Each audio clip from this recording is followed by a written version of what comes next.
চরিত্র হেফাজত করতে অনেক কষ্টকর হয়।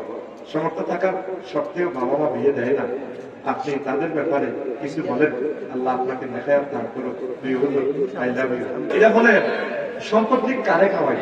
আপনাকে বলারা জিনা করি গণতলাকে বাঁচিয়ে মারিয়ে দেবে, আর যদি বাঁচিয়েও যান আল্লাহ তারে হত্যা করবে। ইসলামী স্টেটে তো তাদের মারি উড়ালে ছেলেদের বাঁচাই জাহান্নামের আযাব থেকে। আপনি নিজেও বাঁচেন, তৌফিক থাকলে বলারে দান করেন। আবার থাকলে থাকলে ব্যবসা বাণিজ্য কর, বোমা ওকে আগে দিছি মিলিয়ে দিছ, আর মাইয়ার বাহারও কত নমনীয় না। আপনার মাইয়াটা যদি বলাটা মর্যাদা জেনা থেকে বাঁচে, আপনার মতো সওয়াব হবে। উৎফুটে বোনাস তো হয়ে গেছে কোম্পানির পক্ষ থেকে, নাতি নাতনি যদি এসে যায় এটার পরবর্তী রিজিক আরো বাড়াই দিবে। কিয়ামতের আগে আগে বিয়ে লাইফ সাপোর্ট বাড়ি যাবে। বিয়ারে যেভাবে তালার অব্দি তালা লাগায় আটকাইছে ডিজিটাল তালা, তো সেটাই তো ঠিক কিনা?